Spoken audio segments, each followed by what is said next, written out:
Why don't some people trust social media? Because they can't Facebook their problems. A little humor to kick things off, but let's dive right in.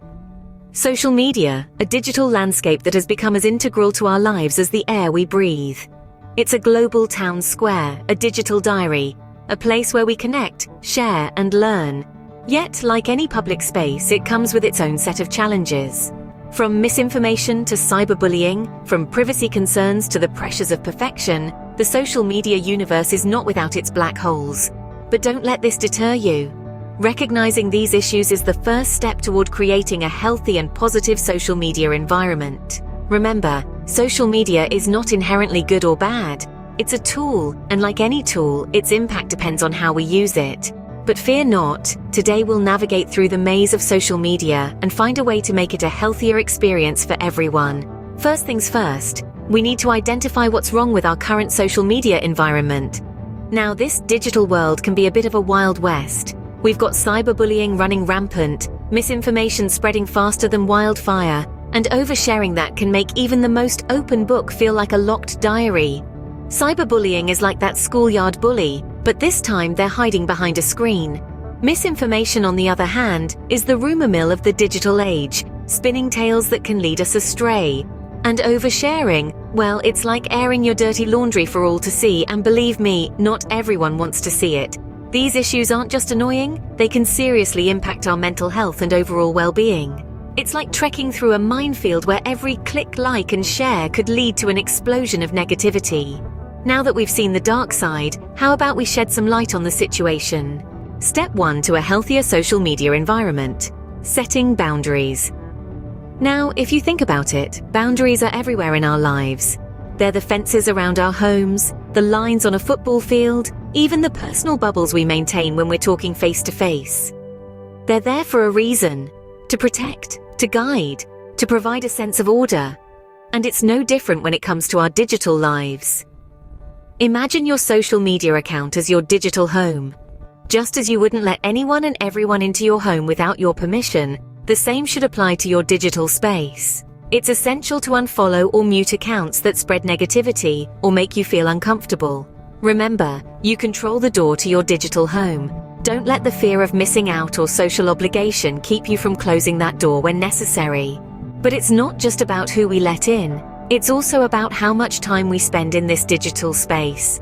Just as you wouldn't spend all day in one room of your house, it's important not to spend all your time on social media. Set a limit to your screen time.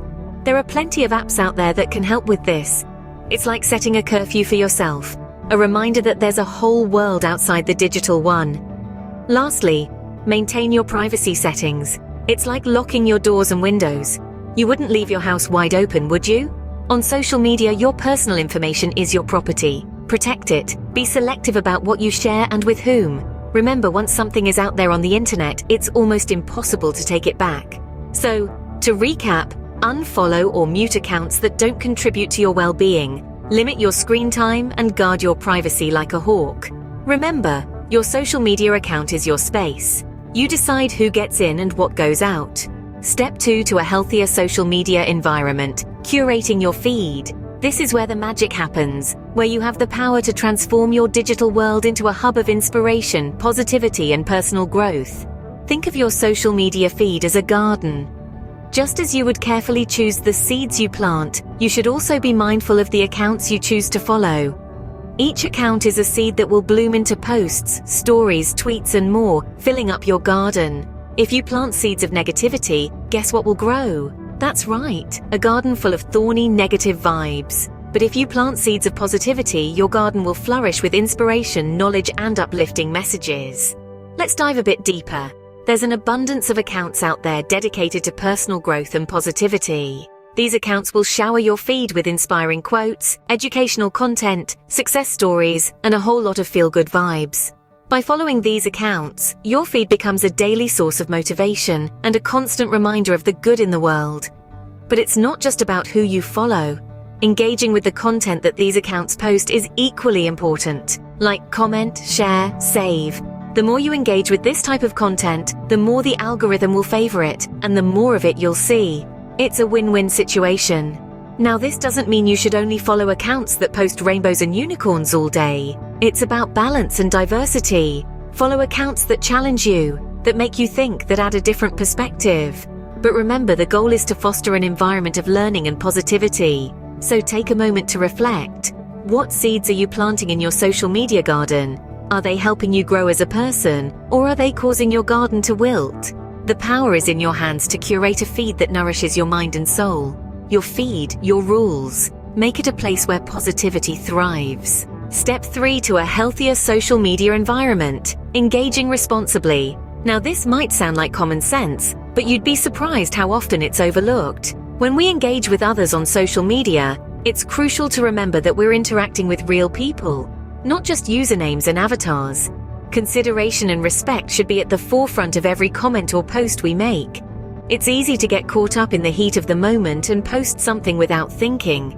But once it's out there, and it can have real consequences, not just for you, but for the person on the receiving end too. Don't let the anonymity of the internet make you forget your manners or your empathy. After all, wouldn't you want to be treated with the same kindness and respect? So let's think before we post, and let's think before we comment. Remember, behind every username is a real person. Treat them with kindness. Now that we've covered the steps, it's time to put them into action. Remember, it all starts with understanding the social media landscape and recognizing the problems that may arise. But awareness is just the beginning. It's up to you to set those boundaries, to decide when and how much you engage with social media. Next, curate your feed.